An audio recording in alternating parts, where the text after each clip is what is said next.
The sound of 30 crystal glasses clinking softly against each other should have been the perfect melody for the beginning of a life together.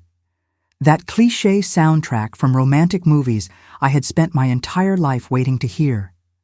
But in that instant, under the harsh, overly bright yellow lights of the Golden Oak Hall, that sharp tinkling sound rang out less like a toast and more like a judge's gavel, sealing my final sentence in a courtroom where I didn't even know I was on trial.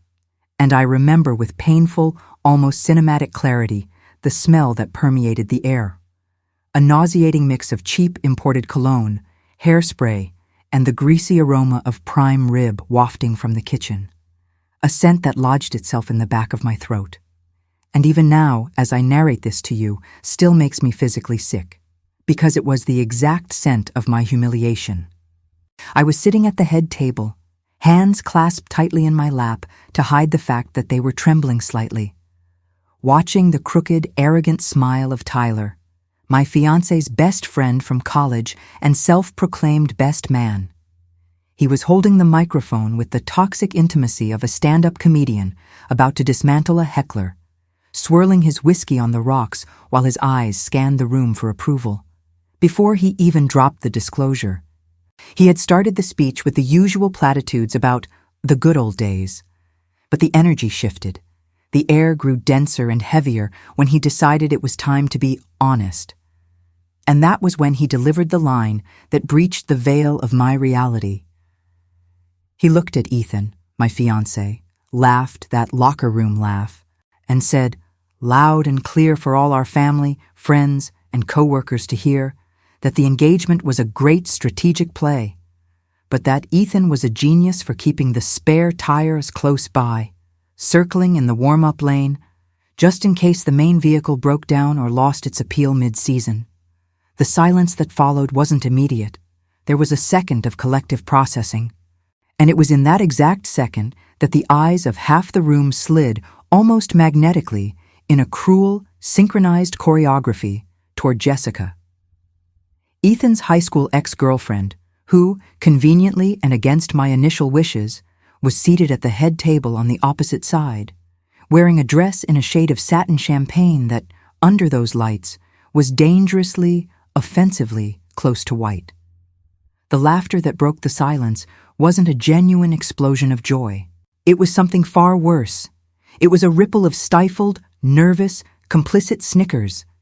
That kind of social chorus that validates impropriety disguised as humor, and I turned slowly to Ethan, the man I had shared my life, my rent, and my dreams with for 4 years, expecting to see indignation, expecting to see him snatch the mic from his drunk friend's hand and defend me.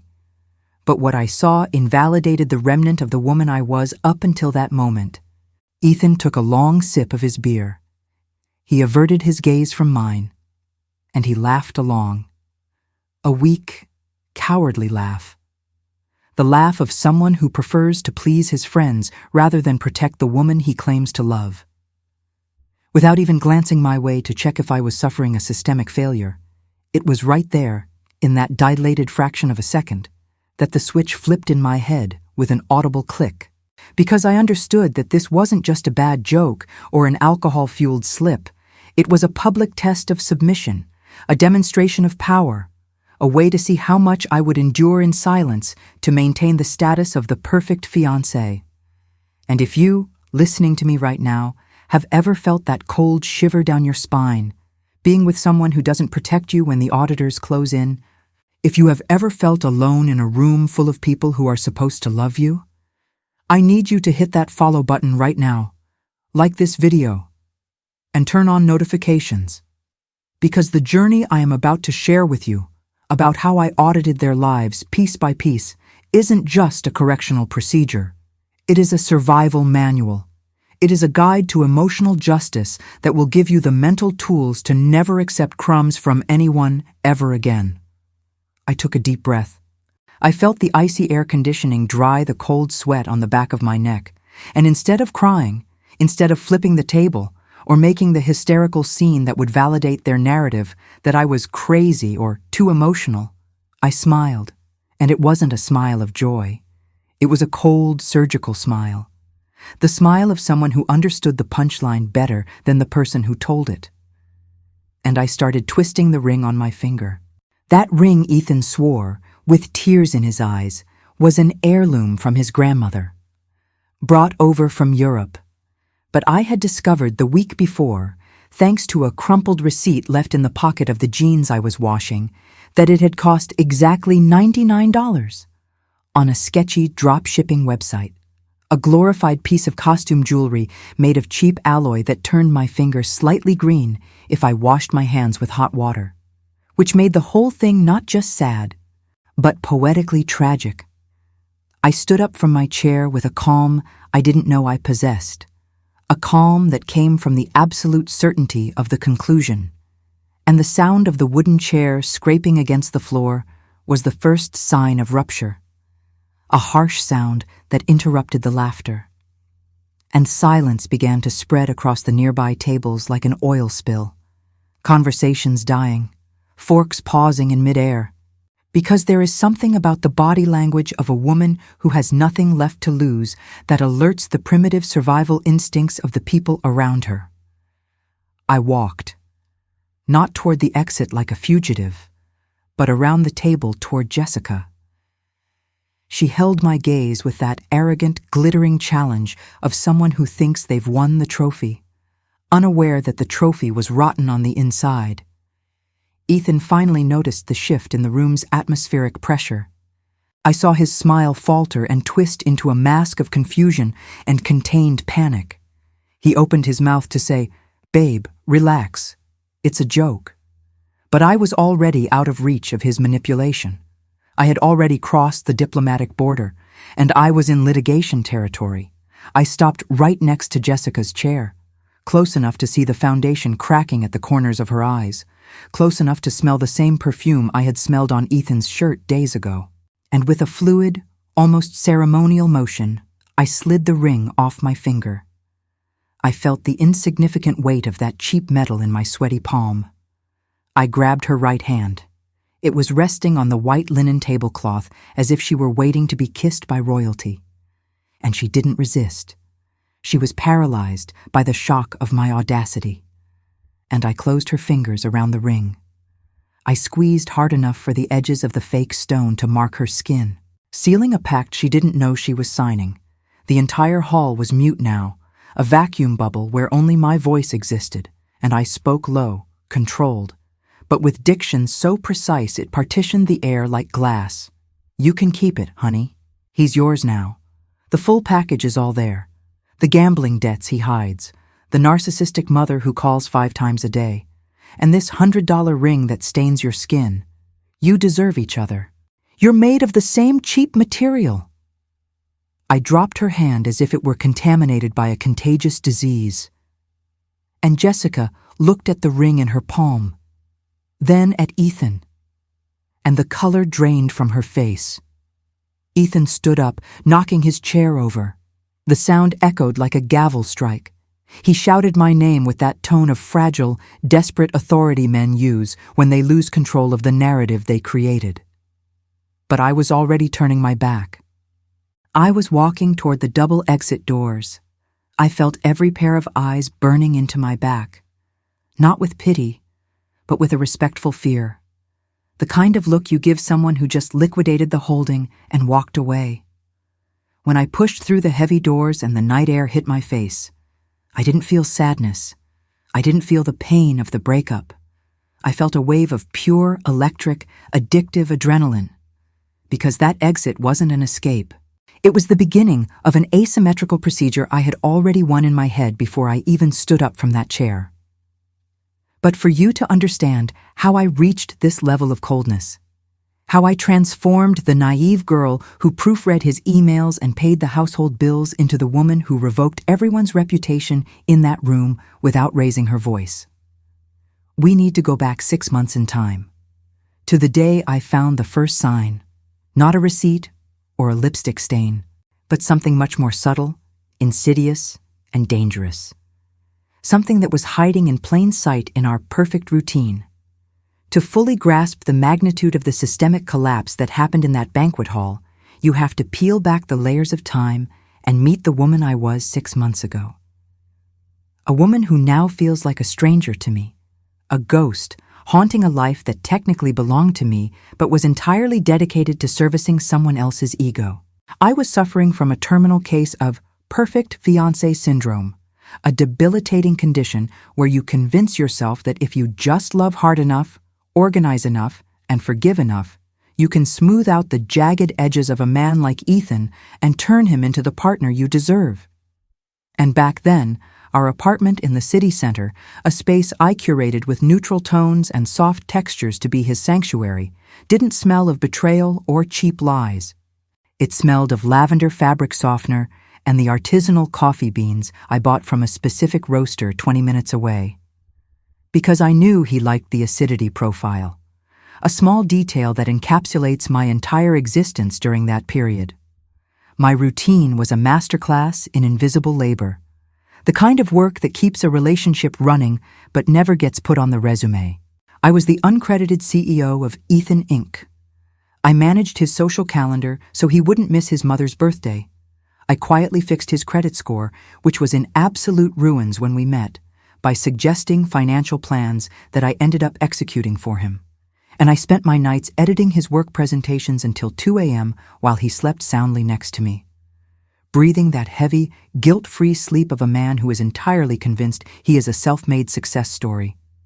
I remember looking at him in those quiet hours, tracing the line of his jaw in the moonlight, telling myself that this was what partnership looked like, that this sweat equity I was pouring into him would eventually pay dividends in the form of loyalty and security. Unaware that I was essentially renovating a house that he had already sold to someone else. The first crack in this carefully polished facade, the first seed of warning that the universe tried to plant in my stubborn brain, happened on a Tuesday, the universal day of boring, safe routine. We were sitting on the beige sectional sofa I had paid for, watching a documentary about minimalism that he picked out to look intellectual. His iPad was resting on the coffee table between us. Face up, a sign of trust, I thought at the time. And it kept lighting up with the usual stream of notifications, ESPN updates, emails from his boss, the group chat with Tyler. But then a banner notification slid down from the top of the screen. Not a text message, a Venmo transaction alert. It lingered for just a few seconds before fading, yet it burned into my retina with the clarity of a branding iron. The notification read, "Jessica sent you $50, Frowers. Thanks for the rescue mission." My heart did a strange, stuttering flip in my chest. Not because of the money, but because of the name, Jessica. A name that had been floated around casually as just an old friend from high school. A relic of the past that I shouldn't worry about. I paused the TV, the silence in the room suddenly deafening, and I asked him about it. I kept my voice light, casual. I stripped away any hint of accusation. Because the perfect fiancé never nags. She never assumes the worst. He didn't flinch. He didn't stutter. He didn't even look up from his phone immediately. He just took a sip of his water, and he rolled his eyes with a charming, practiced exasperation that made me feel small for even asking. "Oh, that," he said it, waving a hand dismissively. She had a flat tire on the I-95 on her way back from visiting her parents, and she called Tyler, but Tyler was wasted. So he called me to go wait with her for the tow truck.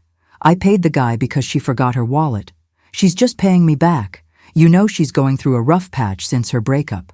The story was detailed, it was altruistic, and it painted him as the hero and me, by default, as the suspicious villain if I pressed any further. So I did what I was trained to do. I swallowed the lump of doubt in my throat. I apologized for interrupting the movie. And I praised him for being such a good friend. I was actively participating in my own gaslighting, because the alternative, admitting that my fiancé was rushing to the aid of his ex-girlfriend in the middle of a Tuesday workday, was too painful to confront. That was the trap of his nice guy persona. He weaponized his supposed kindness to make my intuition feel like paranoia. But the second seed of warning, the one that should have made me pack my bags that very night, was much uglier, much more visceral. And it happened just 2 weeks later, during a Memorial Day barbecue at Tyler's house. The very same Tyler who would later hold the microphone at our engagement party and audit my dignity. I was in the kitchen, obviously, prepping the potato salad, slicing limes for the beers, because the boys were by the grill doing the hard work of drinking and flipping burgers, and the kitchen window was open just a crack, allowing the smoke and the voices from the patio to drift in. I heard Tyler's booming, gravelly voice, the kind that carries through walls. He was laughing about how Ethan had finally settled down, and I paused, knife hovering over a lime, waiting to hear Ethan's defense, waiting to hear him say he fell in love. Instead, I heard Tyler say, "Man, you're playing it smart. You got the safe bet in there making salads, locking down the mortgage, keeping your life together, and you still get to keep the wild card in the deck just in case you get bored. Jessica is the fun, but she's chaos. This girl, she's the retirement plan." I froze. I felt the blood drain from my face. I held that bowl of potato salad like it was a liability. I waited for Ethan to shut him down. To say, "Don't talk about her like that." To say, "I'm with her because I love her, not because she's safe." But all I heard was the hiss of a beer can opening. Then Ethan's low, non-committal chuckle, followed by a soft, "You know how it is, man. Timing is everything. Gotta build the foundation before you buy the sports car." I stood there. I leaned against the granite counter for support, and I felt a physical sickness coil in my stomach. Because the betrayal wasn't sexual, it was existential. He hadn't just cheated on me. He had categorized me. To him, I wasn't a muse or a partner.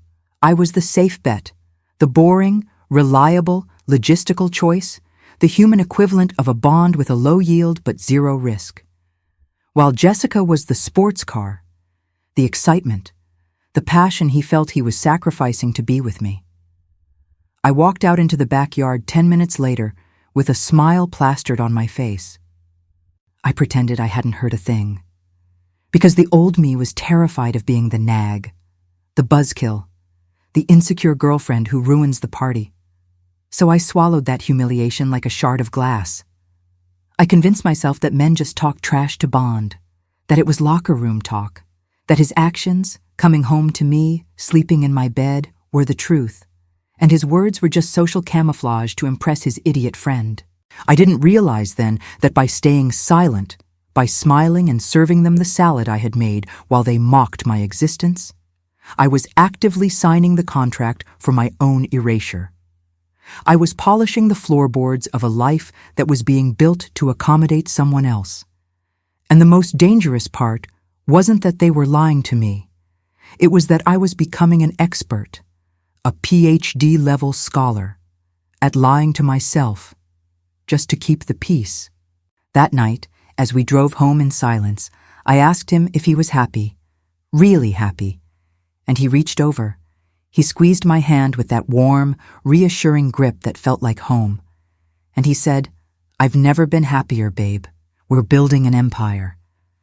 And I believed him, completely unaware that the empire had a back door that I didn't have the key to, and that while I was busy planning a wedding, he was busy curating a backup plan. A realization that would only fully crystallize when I found the next clue. Not a digital notification this time, a physical object. Something that appeared in our bathroom one morning. A silent intruder that shouted louder than any text message ever could.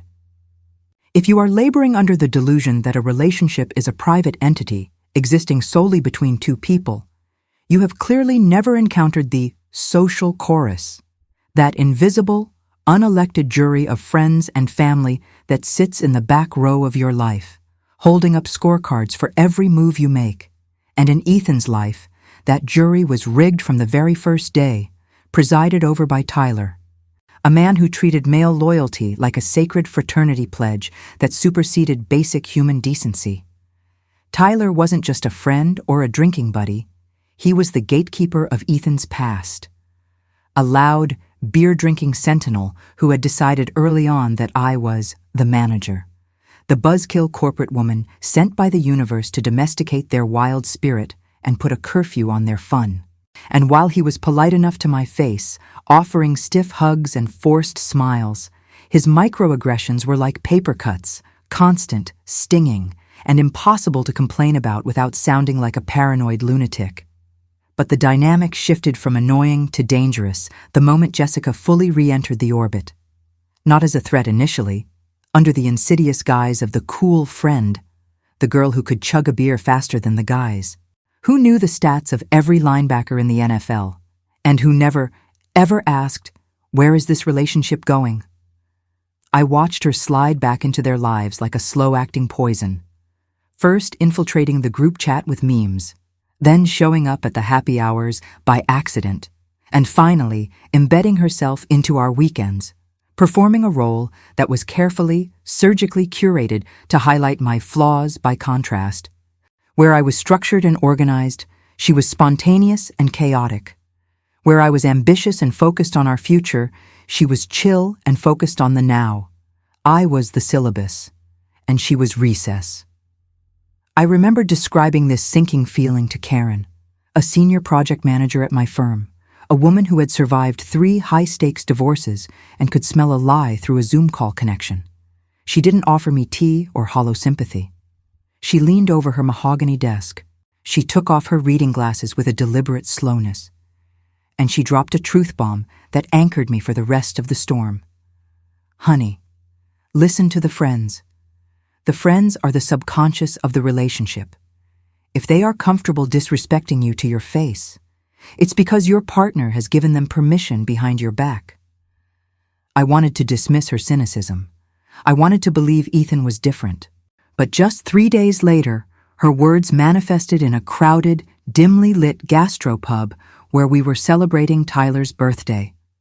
A place where the air was thick with the smell of truffle fries, stale beer, and aggressive masculinity.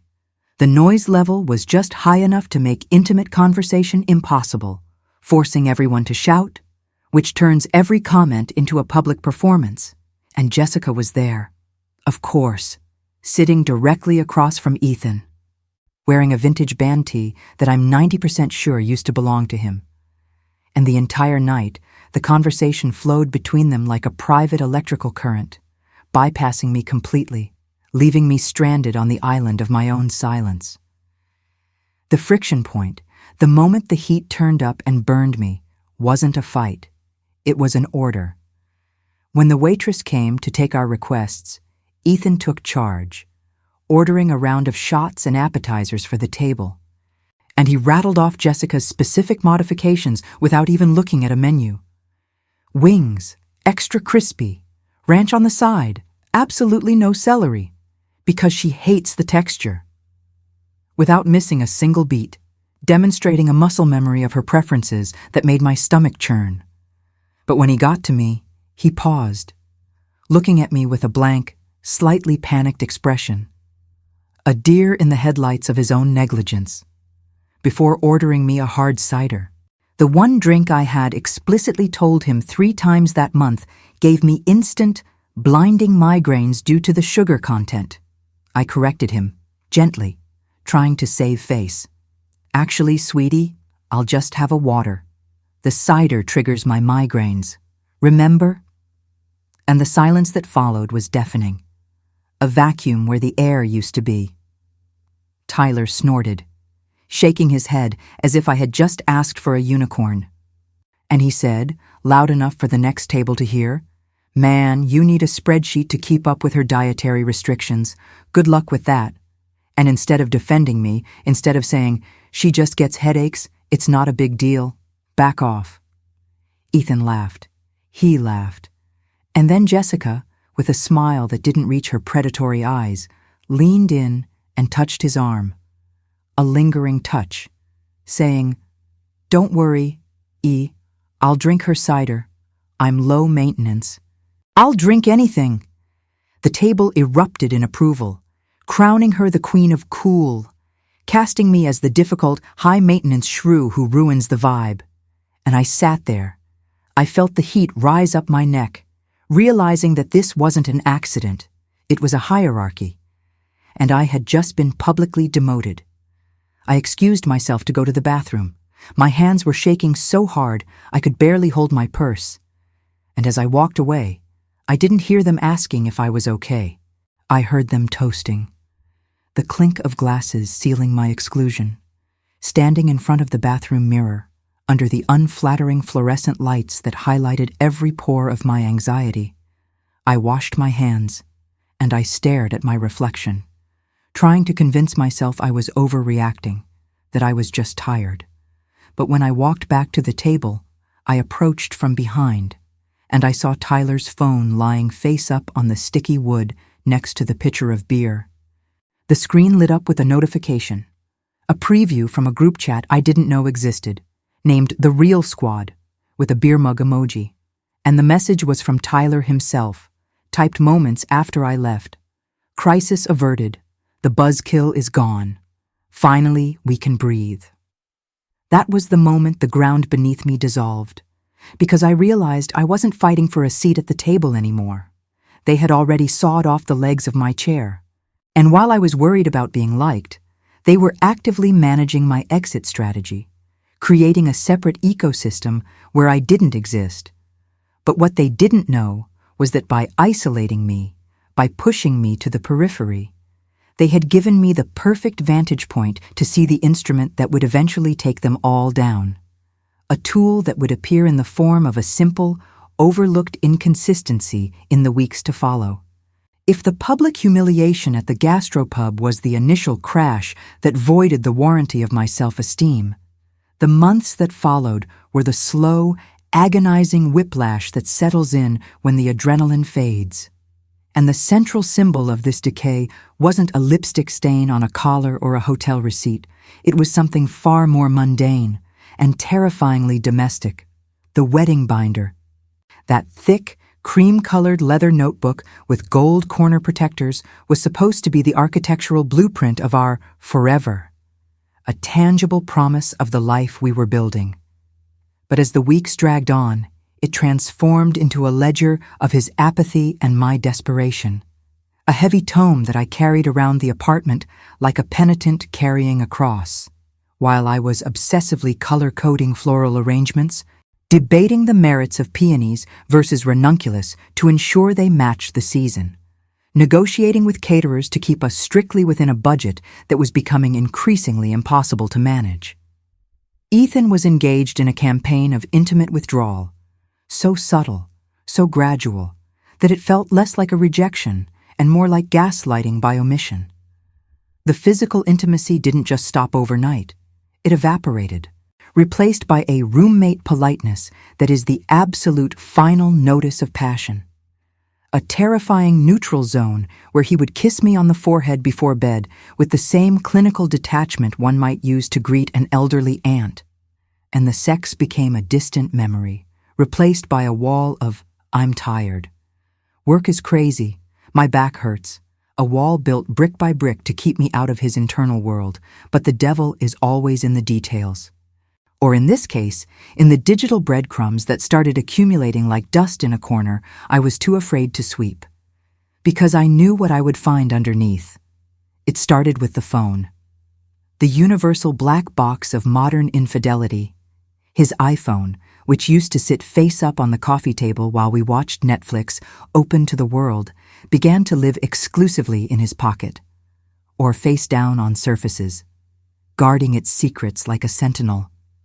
One evening, I tried to unlock it to change the music we were listening to. I typed in his birthday, 0422, a code that had been the key to his digital life for 3 years, but the screen shook, incorrect passcode. When I asked him, my heart hammering a frantic rhythm against my ribs, he didn't even look up from his dinner. He just shrugged and said, "Oh, I'd forced a security policy update, had to change it to 6 digits. It's a pain." A lie so lazy, and yet so plausible in the corporate world, that I forced myself to swallow it, even though my gut was screaming that security updates don't happen at 8 p.m. on a Friday. Then came the sensory intrusions, specifically the smell. I don't smoke. Neither did Ethan. He was a fitness fanatic who preached about lung capacity, but twice in 1 week, he came home smelling faintly, sickeningly of watermelon ice vape juice. A synthetic, cloying, sugary scent that clung to his hoodie like a second skin. When I wrinkled my nose and asked, he laughed it off, blaming Tyler, saying, "You know Tyler, he's trying to quit cigarettes. He's vaping like a chimney in the car." Which sounded reasonable, until I remembered that Tyler smoked Marlboro Reds and mocked anyone who vaped as battery suckers. But I said nothing. I filed it away in the mental dossier I didn't want to admit I was building. But the moment that truly pierced the veil of my denial, the moment the investigation turned from passive observation to active auditing, happened on a Tuesday. The universal day of boring administrative tasks. I was updating the budget in the binder, cross-referencing our joint account expenses, and I saw a recurring withdrawal that stopped my breath. Consulting SVC. A vague, nondescript tag that could mean anything from IT support to life coaching. But the amount was always the same, $200. Withdrawn every Friday at roughly 5 p.m. I stared at the screen, the blue light reflecting in my eyes. I traced the pattern back 4 months. That was $3,200 gone, vanished into the ether.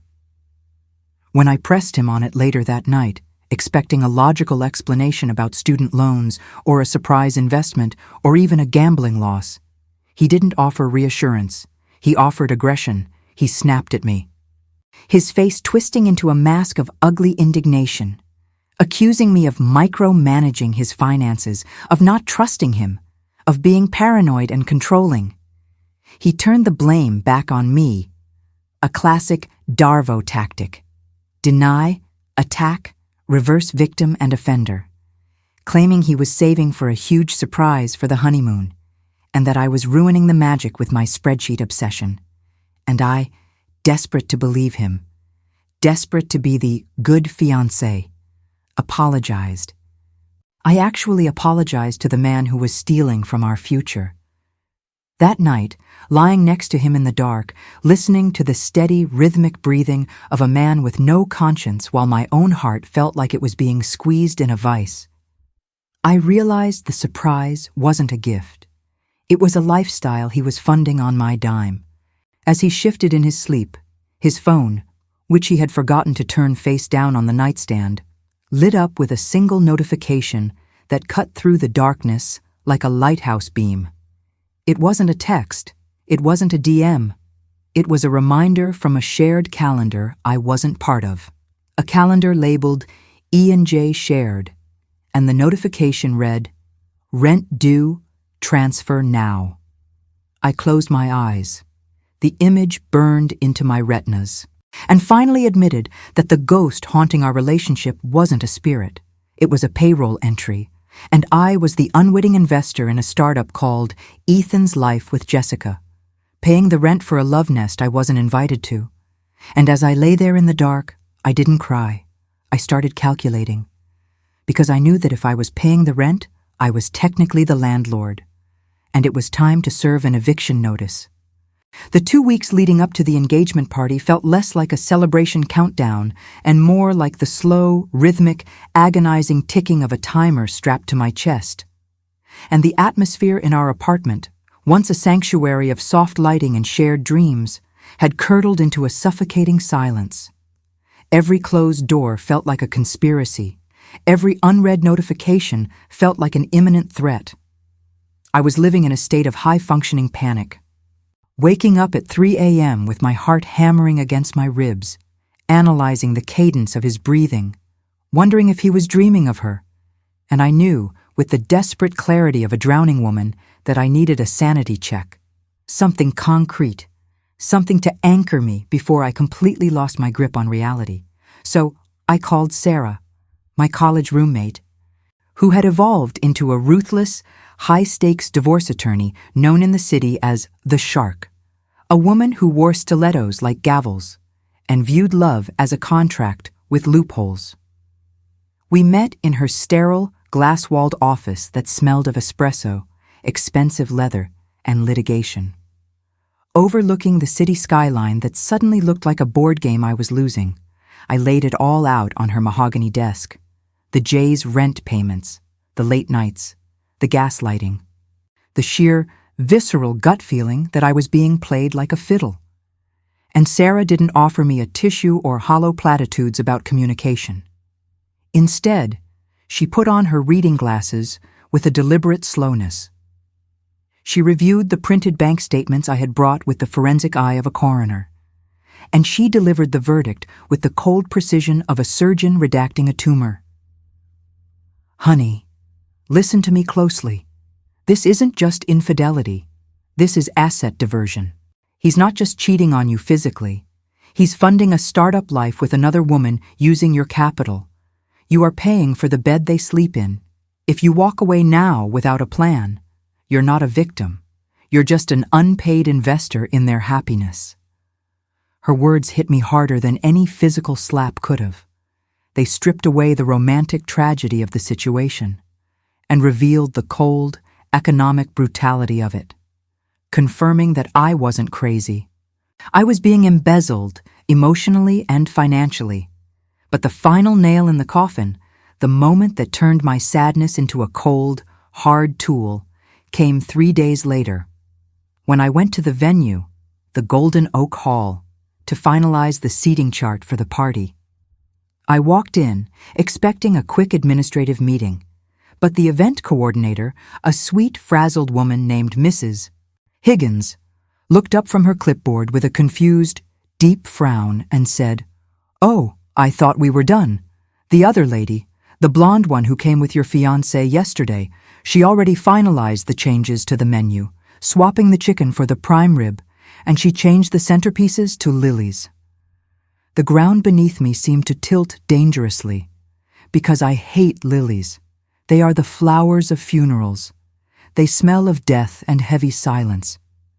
And the realization that Jessica was not only sleeping with my fiancé, but actively co-planning our engagement party under my nose, walking into that hall with him, touching the linens, tasting the food, acting as the de facto bride while I was at work paying for it all. It was so grotesque, so brazenly disrespectful, that my vision actually blurred with a red-hot rage. I walked out to my car. My legs felt like jelly. My breath came in short, sharp gasps, and my hands were trembling so hard that when I tried to unlock the door, I dropped my keys on the asphalt. It was then, while kneeling to retrieve them under the passenger seat of Ethan's car, which I had taken that day because mine was in the shop, that I found Exhibit A, the physical artifact that would become the centerpiece of my correctional plan. My fingers brushed against a crumpled, waxy piece of paper jammed between the seat track and the center console, hidden in the one place he thought I'd never look. I pulled it out and smoothed it against the steering wheel. A receipt from Lux Look Imports, dated 2 weeks ago, for one simulated diamond solitaire, high polish, 2-carat equivalent. Price, $99.99. Shipping, free. I stared at the ring on my finger. The one he claimed was his great-grandmother's heirloom brought over from Europe during the war. The one I had been showing off to my family with tears in my eyes. And then back at the receipt, a cold, metallic laughter bubbled up in my throat. Not out of humor, out of pure, crystalline clarity. It was all a prop. The ring, the love, the future. It was all a 99 simulation. I drove home in silence, the radio off, the engine humming a flat note. And when I walked through the door and saw Ethan sitting on the couch, smiling that innocent, boyish smile as he played video games, asking, "How was your day, babe?" I didn't scream. I didn't confront him. I didn't throw the receipt in his face. I walked straight to the bathroom. I locked the door. I looked at myself in the mirror, really looked at the tired woman staring back. And I made the decision that would define the rest of my life. I wasn't going to cancel the party. Canceling would be a mercy. I was going to let them think they had won, let them walk onto that stage, and then I was going to turn the event into his termination hearing. And I had exactly 4 days to prepare the stage for a performance they would never, ever forget. The evening of the engagement party arrived wrapped in a thick, unnatural humidity that hung over the city like a wet wool blanket. It trapped the heat and the exhaust fumes against the pavement. It made my silk dress cling to my skin like a second layer of anxiety. And as we pulled up to the venue, the Golden Oak Hall, watching the valet park sleek black cars that cost more than my annual salary, I felt less like a bride-to-be arriving at her coronation and more like a lamb being gently, politely herded toward a very expensive, very well-catered hostile takeover. Walking through those heavy, double oak doors was a surreal, out-of-body experience. A dissociation so profound that I felt like I was watching a movie of my own life from the projection booth, observing the scene through a smudged lens. Because the first thing that hit me physically, like a wall of solid matter, wasn't the applause of friends or the warmth of family. It was the overwhelming, cloying scent of lilies. Hundreds of white, funereal lilies that Jessica had ordered behind my back, filling the room with the heavy, sweet perfume of a wake, turning my celebration into a beautifully decorated graveyard for a relationship that was already dead. The room was buzzing. A hive of 50 or 60 people holding champagne flutes, their voices blending into a meaningless roar of social lubricant. But as I stepped further onto the plush, wine-colored carpet, a strange and terrifying phenomenon occurred. I became invisible in my own story, erased by the very narrative I had helped construct. It started subtly, almost imperceptibly. My own Aunt Linda, a woman who had known me since I was in diapers and who usually greeted me with suffocating hugs, walked right past me. Her eyes fixed on a point over my shoulder, and she went straight to hug Jessica, mistaking her energy, her positioning, her sheer dominance for the role of the hostess, and I stood there, frozen near the entrance, a ghost haunting her own party, listening as my aunt gushed, "Oh, Jessica, the centerpieces are divine. You have such a wonderful eye, much better than those tacky roses everyone uses." Jessica beamed with the false modesty of a sociopath, accepting credit for a party paid for by the woman she was betraying, nodding as if she had personally curated every petal. I drifted deeper into the room, navigating the sea of guests like a piece of driftwood, dodging waiters with silver trays of hors d'oeuvres that turned my stomach, and my eyes locked onto the bar, the epicenter of the room's gravity. Ethan was standing there. He wasn't looking for me. He wasn't checking his watch. He wasn't scanning the door with that nervous excitement a groom usually has. He was flanked by Tyler and Jessica, forming a tight, impenetrable triangle of laughter and inside jokes, a force field against anyone else trying to enter their orbit. They looked like a promo poster for a toxic teen drama. Tyler, red-faced and loud, already loosening his tie.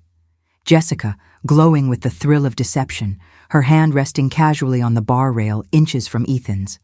And Ethan, relaxed, happy, completely at ease in the spiderweb he had spun, holding court as if he were the king of a kingdom built on quicksand. When I finally gathered the resolve to approach them, breaking through the invisible barrier of their intimacy, Ethan didn't kiss me. He didn't reach out to hold my hand. He didn't even smile with recognition.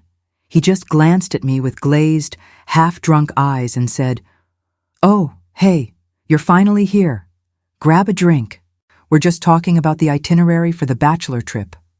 He dismissed me from the conversation about our own wedding timeline to discuss his last hurrah with the boys, relegating me to the status of a spectator at my own life event. I stood there for a moment, holding a glass of warm white wine that I had no intention of drinking, feeling the condensation drip down my fingers like cold sweat.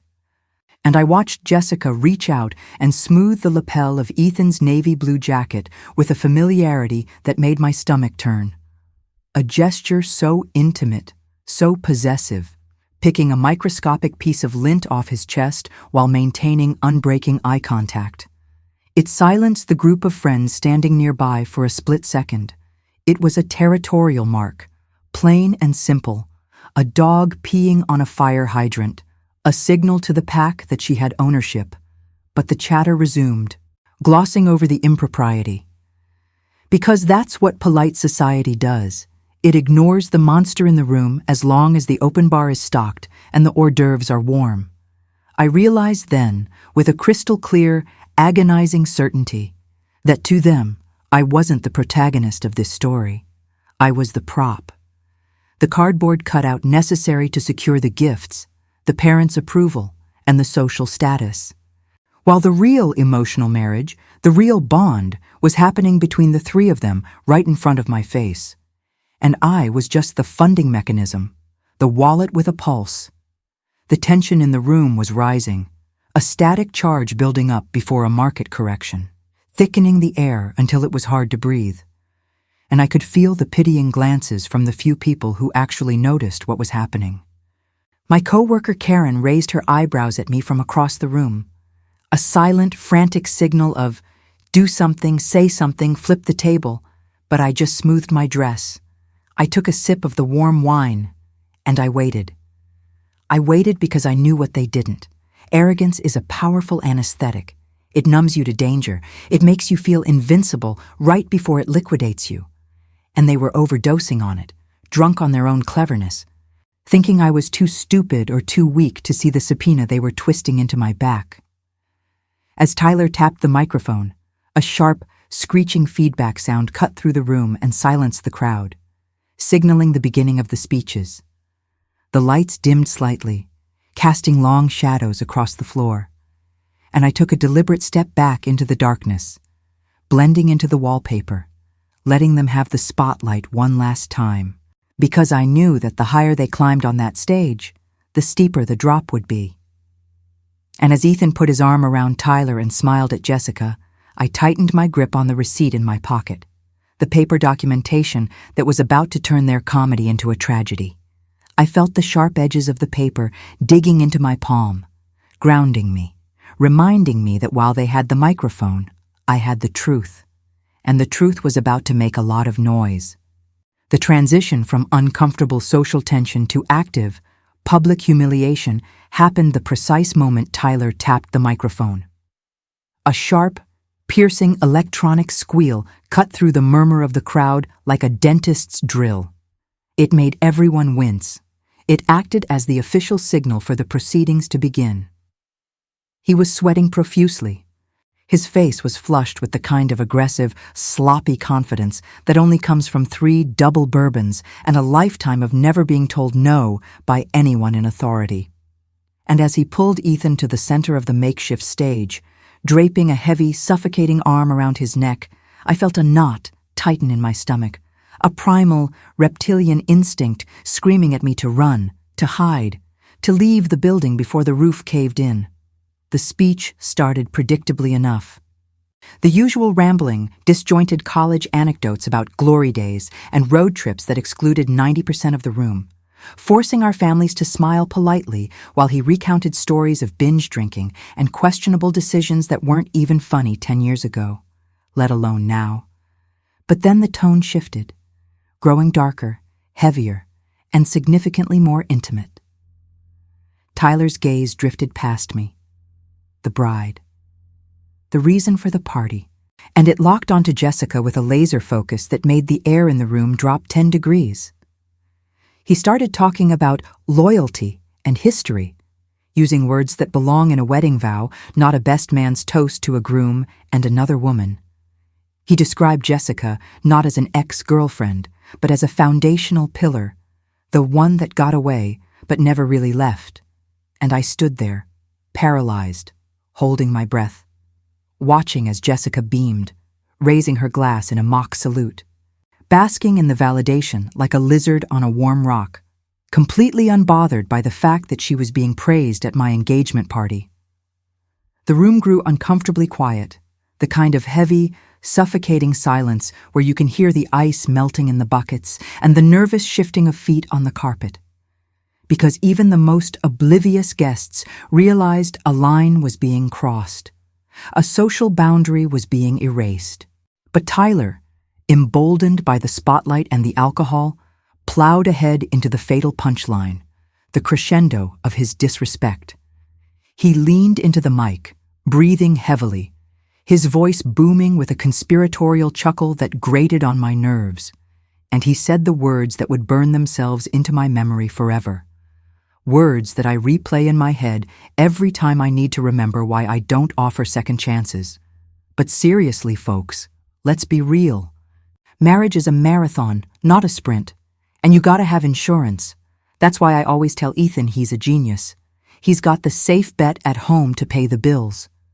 He gestured vaguely, dismissively in my direction without even looking at me, treating me like a piece of furniture.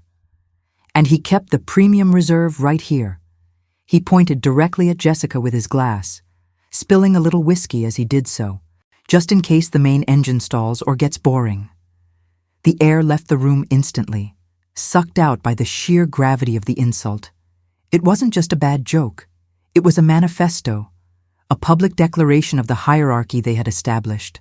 I was the utility, the boring necessity, the minivan. She was the luxury, the excitement, the sports car, for a heartbeat, a long, agonizing second that felt like an hour. I waited. I waited for Ethan to grab the mic, to shove Tyler, to shout, "Shut up," to do anything that showed he respected the woman he was about to marry, the woman who ironed his shirts and managed his life. But he didn't. He looked at Tyler. Then he looked at Jessica with a soft, affectionate grin. And then, in a moment of supreme cowardice that shattered the last remnant of my love for him, he threw his head back and laughed. A loud, performative, guffawing laugh that gave permission for the rest of his squad to join in. That laughter was the trigger, the sound of the final door slamming shut on my old life. Because in that split second, amidst the ripple of uncomfortable titters from the confused guests and the clinking of glasses from the boys, I didn't feel shame anymore.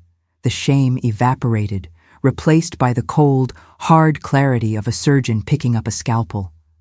I looked at Ethan, really looked at him, and I didn't see my future husband.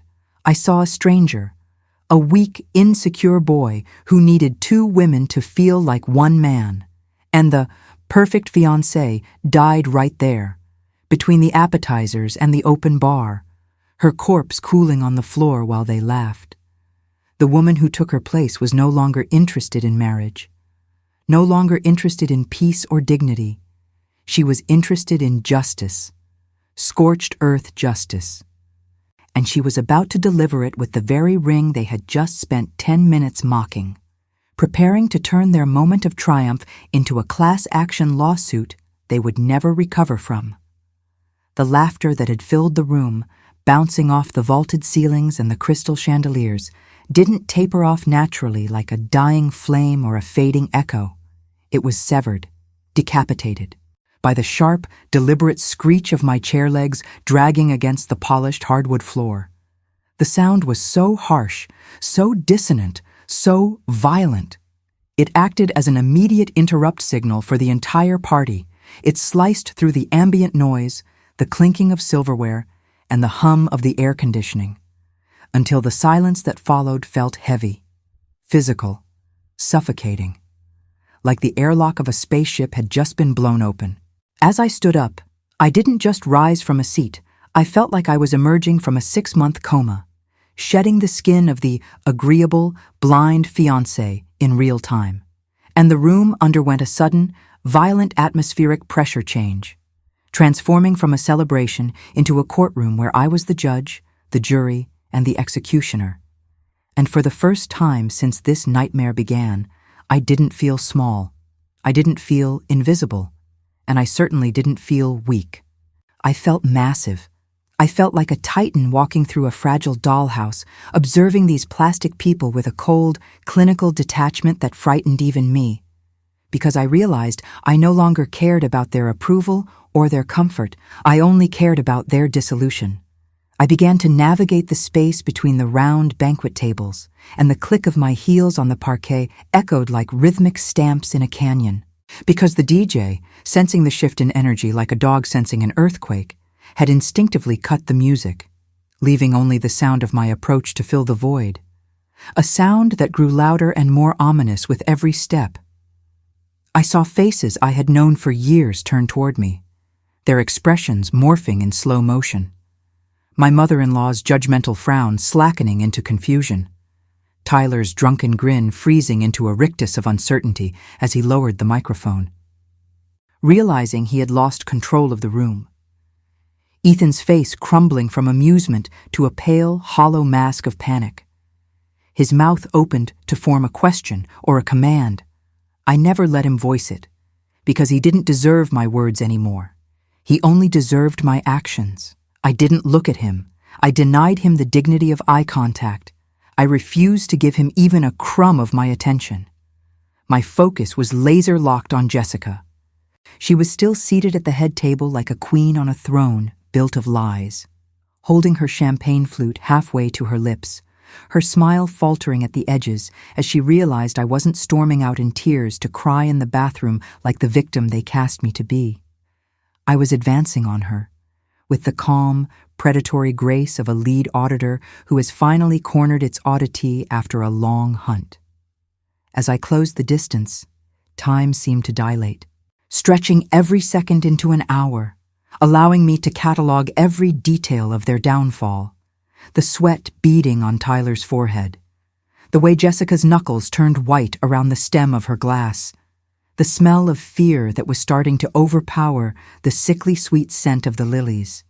And when I finally reached her, standing over her while she remained seated, diminishing her, I didn't scream. I didn't throw a drink.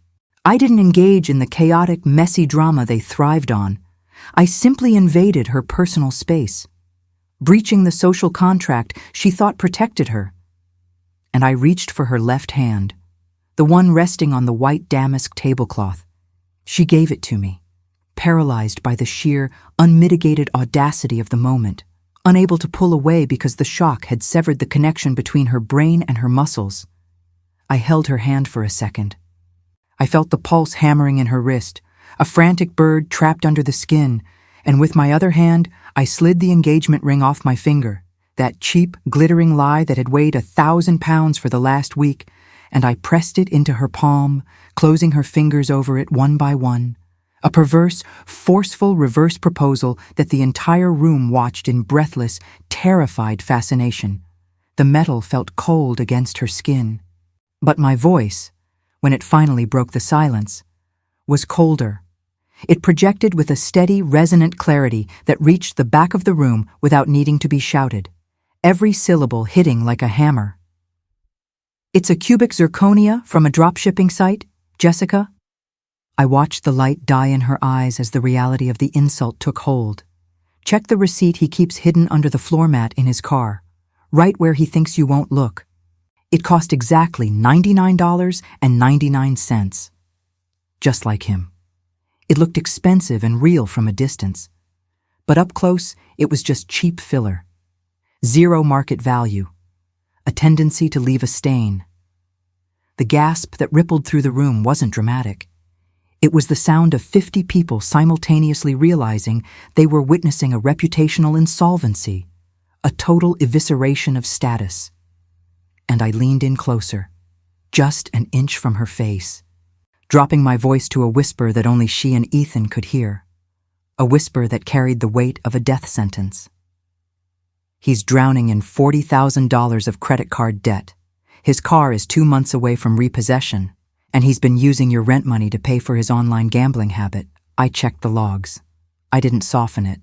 I didn't dilute it. I'm not losing a husband, sweetie. I'm transferring a liability. I am balancing my books. And you are the red ink. He is your problem now. I released her hand as if it were contaminated with a lethal virus.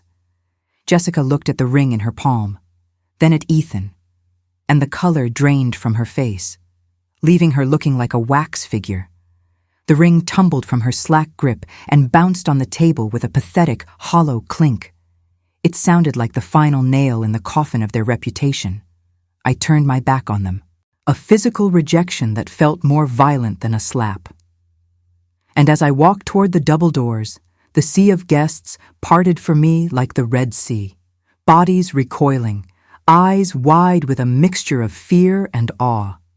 Because they weren't looking at a jilted bride anymore.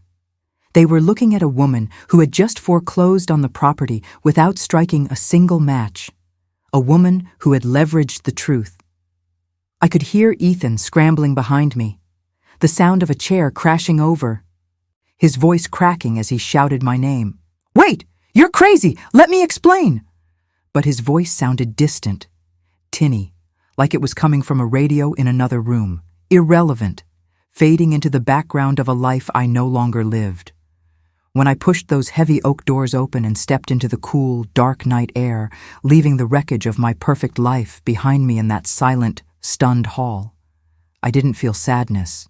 I didn't feel regret.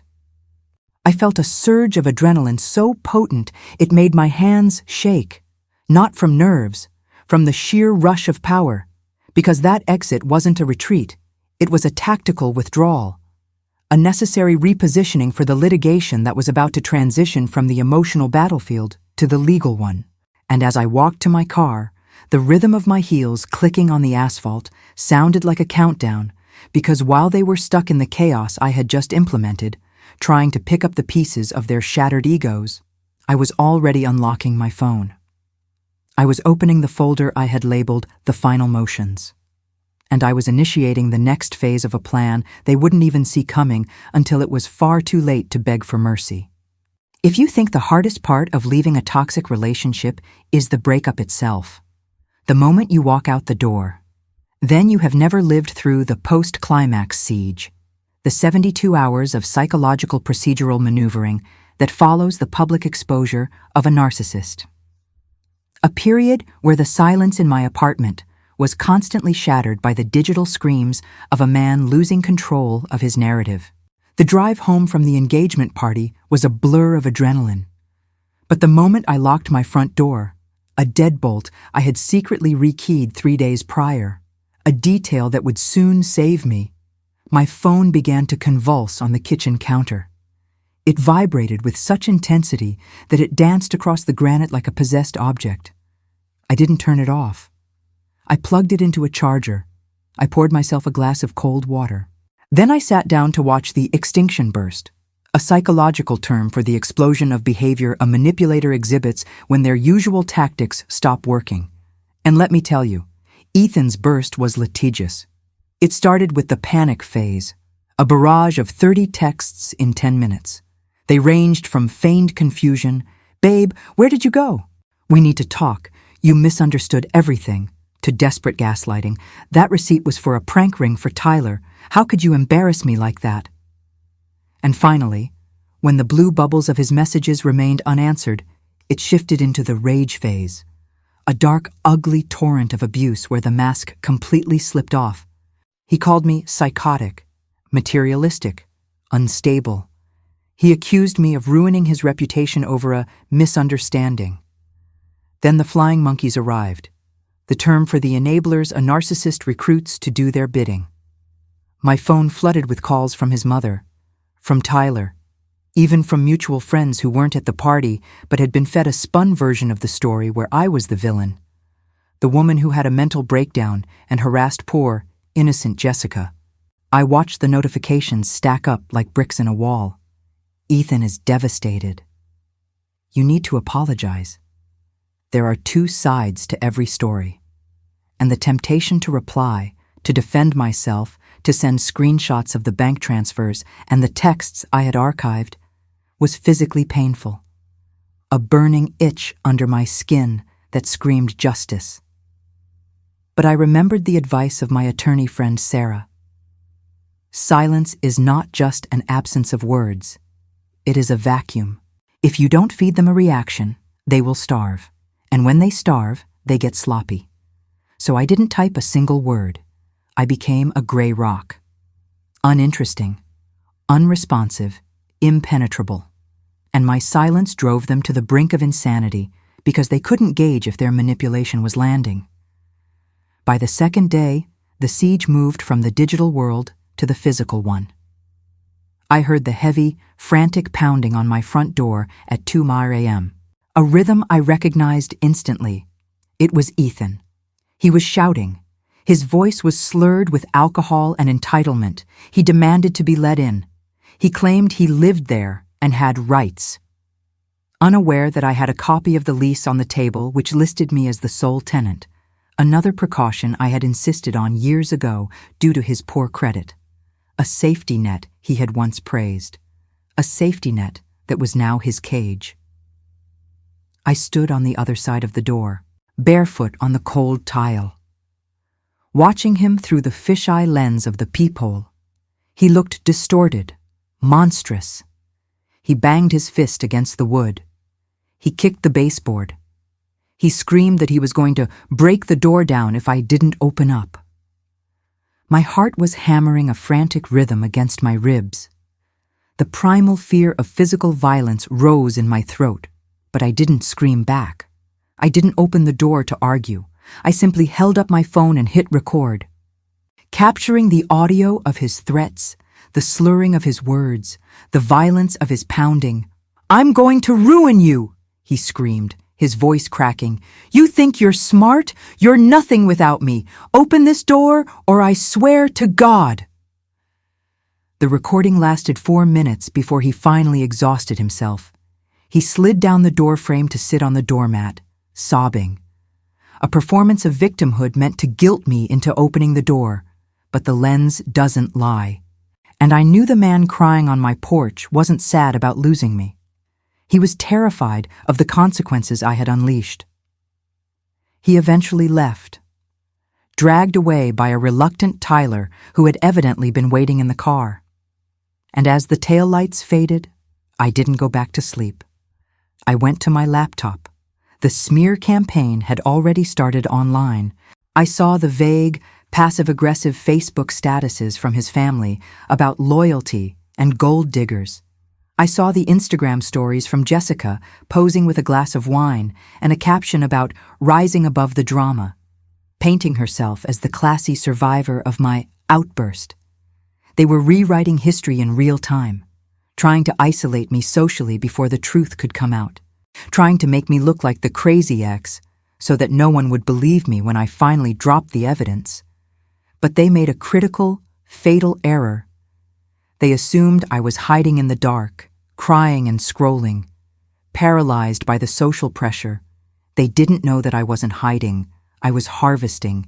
Every text message, every missed call, every threat recorded through the door, every defamatory post, I was screenshotting, cataloging, backing them up to a cloud drive they couldn't access.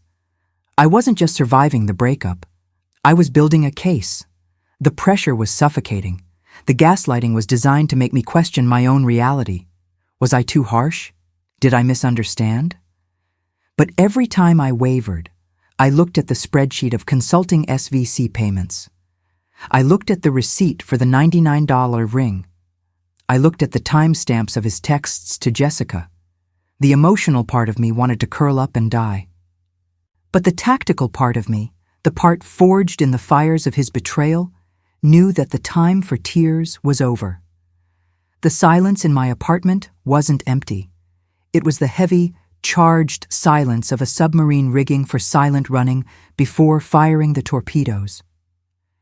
As the sun rose on the third day, the barrage of texts finally slowed to a trickle, replaced by an ominous, legal-sounding email from a family friend of his who claimed to be a lawyer, demanding the return of personal property, threatening a lawsuit for defamation of character. I read the email. I took a sip of my coffee, which had long since gone cold, and I smiled for the first time in 3 days. They had played their hand. They had moved from emotional manipulation to legal threats, thinking that would scare me into submission. But they didn't know that while they were playing checkers with threats and intimidation, I had spent the last 6 months playing 4D chess with documentation. I opened a new folder on my desktop. I titled it Phase 2, the counter motion. And I prepared to send the one reply that would end the silence and start the war. The transition from the emotional chaos of the siege to the cold, calculated precision of the counterstrike happened in the sterile, air-conditioned silence of Sarah's conference room, a space that smelled of lemon polish and expensive billable hours, where the only sound was the rhythmic tapping of her acrylic nails on the glass table as she dissected the threatening email I had received from Ethan's lawyer. We weren't crying over lost love anymore. We were conducting an autopsy on his audacity. Sarah looked every bit the shark she was reputed to be in a sharp crimson blazer. She spun her laptop around to show me the first gaping hole in their offensive strategy. The email from attorney Michael Vance, demanding I vacate the apartment and return the ring, didn't come from a law firm's domain. It came from a generic Gmail account. And a quick search of the State Bar Association's registry revealed that while there was a Michael Vance license to practice, he was a 70-year-old probate lawyer in a county 3 hours away, a man who had likely been dead for 5 years, or had his identity borrowed by one of Tyler's frat brothers in a pathetic attempt at intimidation. "It's a bluff," Sarah said, her voice dripping with the disdain of a professional looking at an amateur's work. "It's a paper tiger. They think you're a scared little girl who will buckle at the sight of the word litigation. Let's show them what actual litigation looks like." That was the green light I needed to initiate Operation Total Asset Forfeiture, a procedural dismantling of Ethan's life that relied not on drama, but on the ruthless application of bureaucracy. Step 1 was financial asphyxiation. We called the bank together. We put the phone on speaker. And I sat there for 45 minutes listening to the banal, repetitive hold music, visualizing Ethan at that very moment, probably sitting at a brunch spot with Jessica, ordering mimosas on a credit card that was about to turn into a pumpkin. When the fraud specialist finally came on the line, I didn't play the jilted lover. I played the concerned account holder. I reported unauthorized activity and potential identity theft. I flagged the $200 recurring transfers to Jessica. I flagged the sudden spike in spending. I didn't just cancel the cards. I froze the joint checking account, the one where his direct deposit landed, the one he used to pay his car note and his credit card minimums. Because I was the primary account holder, a detail he had conveniently forgotten when he let me handle all the admin, I had the power to lock it down pending an investigation. I remember the specific, vicious satisfaction of hearing the banker say, "Okay, ma'am, the freeze is active effective immediately. No withdrawals can be made until both parties appear in a branch with identification." I looked at the clock. It was 11:15 a.m. on a Saturday. The banks were closing in 15 minutes. He wouldn't be able to access a dime until Monday morning at the earliest. He was stranded in the weekend with a champagne taste and a frozen wallet. Step 2 was securing the perimeter. We moved from finance to real estate. I had the lease agreement spread out on the table, a document I had signed alone 4 years ago because Ethan's credit score at the time was hovering in the low 500s due to youthful indiscretions. He had lived there as an occupant, a guest who overstayed his welcome, not a tenant with rights. Sarah drafted a formal notice to quit, a legal document that revoked his permission to occupy the premises, giving him exactly 24 hours to arrange for the collection of his personal effects before they would be considered abandoned property. But we didn't stop there. The video I had recorded through the peephole the night before, the one of him kicking the door and screaming threats, wasn't just content for my archives. It was evidence. We filled out the paperwork for an ex parte temporary protective order, a restraining order that can be granted without the abuser present if there is an immediate threat of violence. The judge, a stern woman who had clearly seen enough angry men to last a lifetime, watched the video in her chambers. She listened to the audio of him screaming, "I'll break this door down," and she signed the order without hesitation. This was the masterstroke. The TPO didn't just mean he couldn't come near me. It meant he couldn't come to the apartment to get his stuff. He would have to send a police escort or a third party. completely stripping him of the power to intimidate me in my own home. He was now legally homeless and legally dangerous, a matter of public record.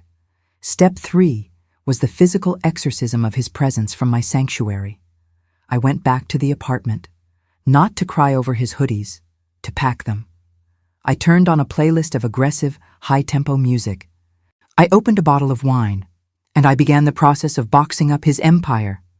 There is a profound psychological shift that happens when you handle the belongings of someone you used to love, but now despise. The intimacy vanishes, replaced by a clinical disgust. I packed his expensive gaming console. I packed his collection of limited edition sneakers, which I now knew he bought with money he should have used for rent. I packed his clothes. I didn't fold them nicely. I didn't wash the dirty laundry. I shoved everything into black contractor bags and heavy-duty cardboard boxes. I labeled them with a thick black marker. Kitchen. Clothes. Junk. I found the wedding box under the bed.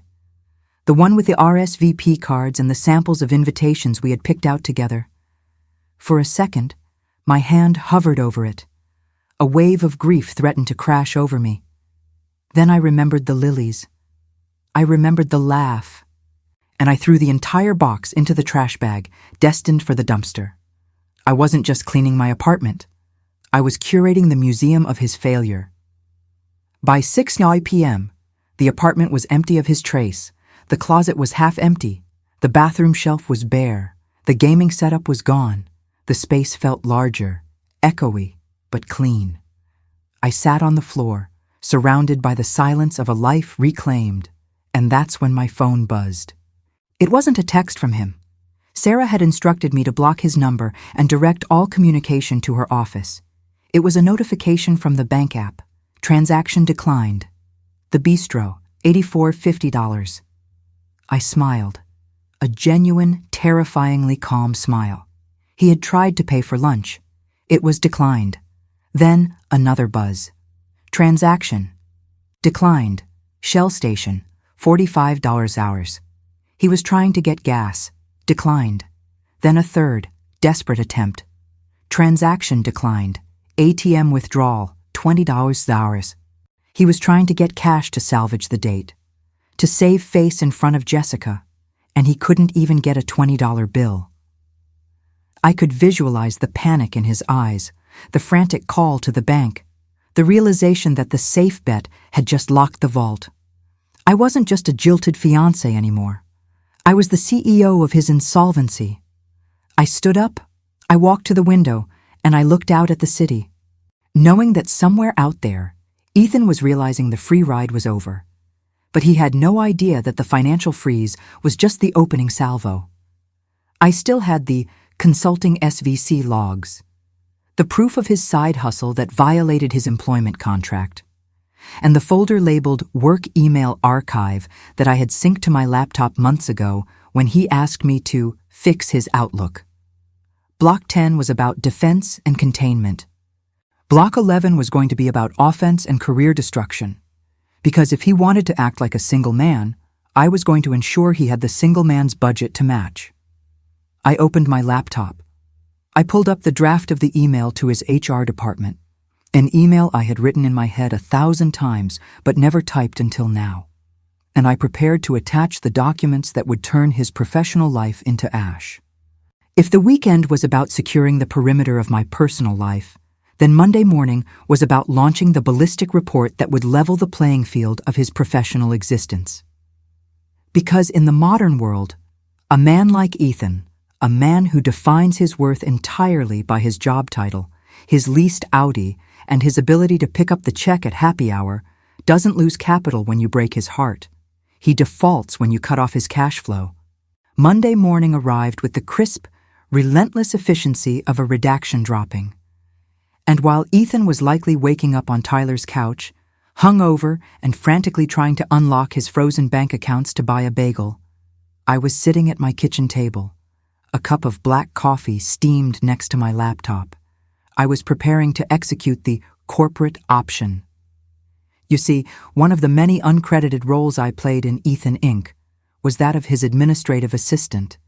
I formatted his quarterly reports, I proofread his client pitches, and crucially, I organized his expense receipts for reimbursement because he was too creative to deal with the mundane details of accounting. This meant I had his login credentials for the company's expense portal saved in my keychain.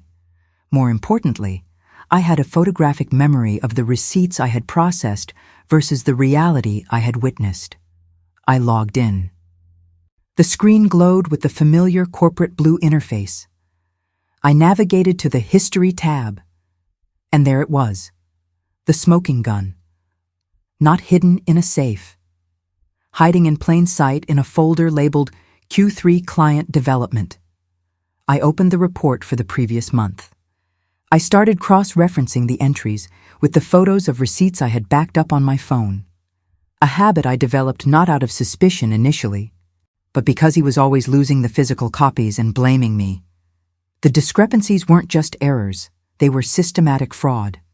There was a $450 dinner at Nobu listed as Prospecting Meeting with Client X, dated on a Friday night 3 weeks ago.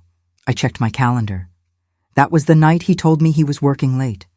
But I had seen an Instagram story of Jessica holding a sushi roll with that exact timestamp. There was a $200 charge for office supplies from a tech store.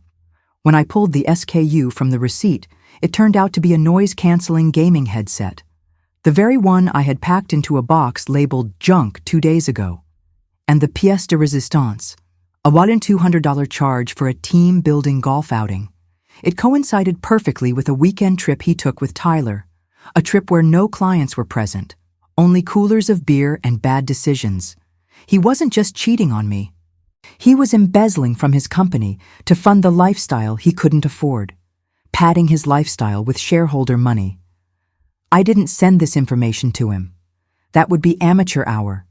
I didn't send it to his direct manager, who liked him and might sweep it under the rug. I compiled the evidence into a pristine, unemotional PDF dossier titled Internal Compliance Discrepancy Report, EI. Miller. I attached the side-by-side screenshots of his falsified reports against the social media evidence of his personal use. Then I sent it directly to the Vice President of Human Resources and the Director of Internal Audit. 2 women I had met at the company Christmas party. 2 women I knew took a zero-tolerance approach to theft. I hovered the mouse over the send button. I felt a momentary flicker of hesitation. Was this too far? Was this evil? Then I remembered the consulting SVC payments to Jessica using our joint funds. I remembered the laugh at the engagement party, and I realized that he hadn't hesitated to bankrupt my emotional future. So why should I hesitate to bankrupt his financial present? I clicked send. The email whooshed away, a digital memo leaving the chamber. The rest of Monday was a study in agonizing patience. I went to work, I answered emails, I drank water, all while visualizing the chaos unfolding across town in his glass-walled office. I didn't have to wait long for confirmation. On Tuesday morning, while I was walking to my car, I saw a flatbed tow truck idling double-parked down the street, and on the back of it, secured by heavy chains, was the silver Audi A4, his company car, the symbol of his status. The chariot he used to drive Jessica around, it was being repossessed. The company had moved fast.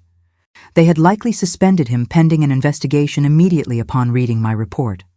And in the corporate world, suspended is just a polite waiting room for terminated for cause. Seeing that car hooked up like a dead animal was the visual confirmation that the dominoes were falling exactly as planned. But the true proof final, the moment that validated every second of this scorched earth campaign, didn't come from seeing his downfall. It came from the rats abandoning the sinking ship. Wednesday night, my phone buzzed with a direct message notification on Instagram. I looked at the screen, expecting another hate message from his mom or Tyler. But the name made my breath catch in my throat. Jessica So.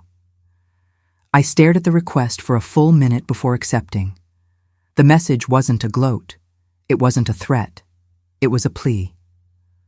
"Hey," she wrote, followed by the 3 dots of someone typing and deleting, typing and deleting. I know you hate me, and you have every right to, but I need to ask you something.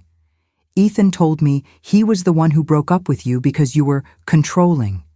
And he told me he had significant savings and was up for a promotion. Now his cards are declining. He lost the company car, and he's asking me for a loan to pay for a lawyer. Did he lie to me too? I feel like I don't even know who he is.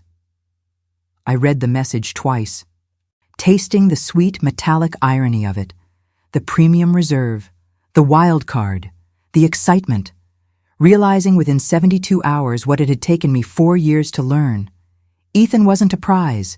He was a project, a sinkhole of needs and debts disguised as a man. She wasn't standing by her man. She was vetting his financials. And now that the illusion of his success was shattered, so was her love. I didn't reply immediately. I let her sit in the silence, the same silence they had forced on me at the party. Then I typed a single, simple response.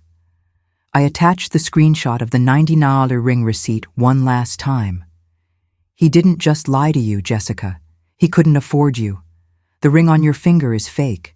His job is gone, and the savings was my money. He's all yours now. No returns. I hit send. Then I immediately blocked her. I didn't need her apology. I certainly didn't need her camaraderie. Her realization was my trophy. I sat back on my couch. The silence of the apartment no longer felt empty. It felt peaceful. I had dismantled his finances. I had evicted his presence. I had nuked his career. And I had shattered his safety net relationship. The procedural was complete. The litigation was over. The only thing left to do was to walk through the rubble one last time, not to gloat, to rebuild, to plant the seeds of my own future on the ground I had just cleared. The epilogue wasn't about him anymore.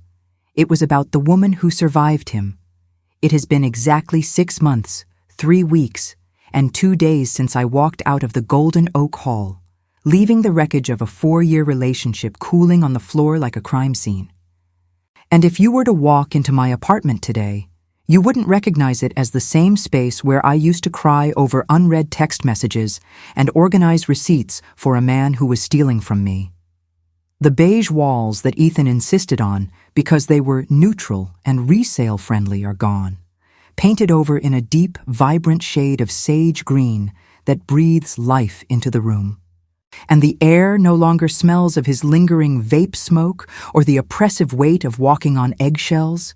It smells of eucalyptus, fresh linens, and the distinct, intoxicating aroma of absolute, uncompromised freedom. The silence in my home isn't heavy anymore. It's not the silence of things left unsaid or secrets kept in the dark. It is the peaceful, restorative silence of a sanctuary where no one is lying to me, where no one is draining my bank account, where the only expectations I have to meet are my own. In the aftermath of the total asset forfeiture campaign, the dust didn't just settle, it fertilized the soil for a completely new life. I learned through the grapevine, because even though I blocked them, information has a way of osmosis in a small city, that the fallout for Ethan was total and catastrophic. Without the corporate job to fund his delusions of grandeur, without my salary to subsidize his lifestyle, the facade crumbled within weeks. He ended up moving back in with his mother, the same woman he used to complain about daily, sleeping in his childhood bedroom surrounded by high school trophies that serve as a pathetic reminder of the last time he peaked. Jessica, the wild card, the premium reserve, lasted exactly 21 days after the car was repossessed. Turns out, her attraction to him was heavily subsidized by the lifestyle I was paying for. And once the credit card stopped working and the reality of dating an unemployed man with gambling debts set in, she vanished back into the night, likely looking for the next host to attach herself to. Tyler, the architect of that humiliating speech, tried to backtrack, sending me a half-hearted apology via LinkedIn of all places, claiming it was just a roast gone wrong, but I didn't reply. I simply archived it, realizing that some people are just background noise in your life, and you have the power to mute them permanently. But this epilogue isn't about them. Spending even one more minute narrating their failures would be giving them rent-free space in my head that they can no longer afford. This is about the woman who emerged from the fire. I didn't just survive the breakup. I audited my entire existence. I realized that for years, I had been operating under a sunk cost fallacy, believing that because I had invested so much time and energy into Ethan, I had to see it through. But the market correction I forced that night taught me something. Cutting your losses is not a failure. It is the most profitable strategic move you can make. I took the energy I used to spend on managing his ego and poured it into my own career. And ironically, without the mental load of a parasitic partner, I was promoted 2 months later. A real promotion, based on merit. Not the lies he told his bosses. I bought myself a new ring, not a diamond. A solid gold band that I wear on my right hand as a promise to myself. A vow that I will never again dim my light to make a man feel brighter. That I will never again apologize for having standards. And that I will never, ever be anyone's safe bet. I am the high-stakes table, and if you can't afford the buy-in, you don't get a seat. Standing here now, looking out at the city skyline from a balcony that is finally, truly mine. I don't feel anger toward the girl I was 6 months ago. I feel a fierce, protective love for her, because she was the one who finally woke up. She was the one who stopped the car and kicked the hijacker out. And that brings me to you, the person listening to this story in the dark. Maybe feeling that familiar knot in your stomach? Maybe ignoring the red flags because you're afraid of being alone or starting over? I need you to understand that the fear of leaving is a liar. The life waiting for you on the other side of that door. The life where you are the protagonist and not the prop. It is more vibrant, more successful, and more peaceful than you can possibly imagine from where you are standing right now. You do not need to wait for a public humiliation to leave. You do not need a smoking gun receipt to validate your intuition. Your unhappiness is enough of a reason.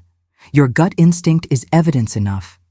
If this story resonated with you, if you felt the heat of that anger and the cool relief of that justice, then this is your sign. Don't just watch my journey, start your own. Click that follow button right now. Share this story with the friend you know needs to hear it. And join a community of women who are rewriting the scripts that were handed to them. We are not crazy exes. We are the architects of our own liberation. The story of Ethan is over, but the story of us is just beginning. Welcome to the other side.